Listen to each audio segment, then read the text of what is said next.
প্রিয় বন্ধুরা, আজকে এমন এক জায়গায় এসেছি যে দেখেন কত সুন্দর রঙিন রঙিন মাছ। এই উদ্যোক্তার কাছ থেকে আমরা কথা শুনবো যে এর সাথে কিভাবে জড়িত আছে। চাচা, আসসালামু আলাইকুম। ওয়ালাইকুম আসসালাম। চাচা, এই রঙিন মাছে কি দিচ্ছেন এতে? এই যে মাছের খাবার দিছে পাউডার। তাই এই যে রঙিন মাছের সাথে আপনি কতদিন যাবৎ জড়িত আছেন? মূল রঙিন মাছের সাথে জড়িত 1997 সাল থেকে, আর বাংলাদেশে চাষ শুরু করেছি 2004 সালে। সেখান থেকে আজ প্রায় 20 বছর পার হয়ে গেল এই বাংলাদেশের চাষটা। চাচা, তা আপনি এই মাছটা কি আপনি নিজেই উদ্যোক্তাই ছিলেন না কারোর পরামর্শই আগুই ছিলেন? হ্যাঁ, এটা আমার জীবনের প্রথম আশা ছিল যে আমি জীবনে কোনো কাজ যদি করি এতে ব্যতিক্রমে একটা কাজ করব।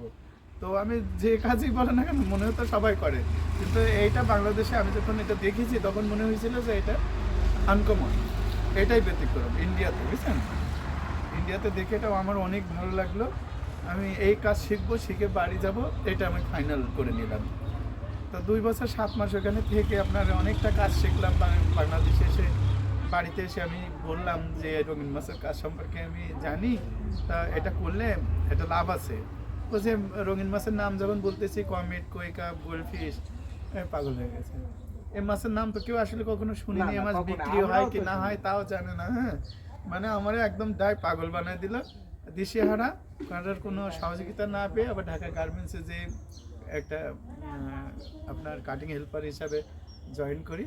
এই 2004 সালে এসে আবার একটা দোকানে, ওই যে মিরপুর 11.5, ওইখানে একটা দোকানের সাথে পরিচিত হয়। উনি আমাকে আশ্বাস দিল যে ভাই আপনি যা মাছ করবেন আপনি আমাদের দিবেন, খুব আগ্রহের সাথে।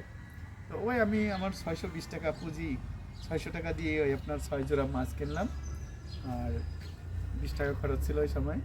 এই 620 টাকা আমাদের মূলধন আমরা যেটা বলি, এই 620 টাকা থেকে আজকে বাড়ি গাড়ি সব কিছু কিন্তু করা সম্ভব হয়েছে। যাক, আলহামদুলিল্লাহ। আপনি এই বাড়িটাও কিন্তু এই মাছের লাভবান টাকাই করছেন। হ্যাঁ হ্যাঁ, 620 প্রিয় টাকা বন্ধুরা, থেকে, আজকে দেখছেন যে আসলে 620 টাকায় যে কিছু একটা করা যায় তার প্রমাণ রঙিন মাছ চাষ করে আজকে দেখেন সচক্ষে আপনার সামনে 3 তলা বাড়ি করছে।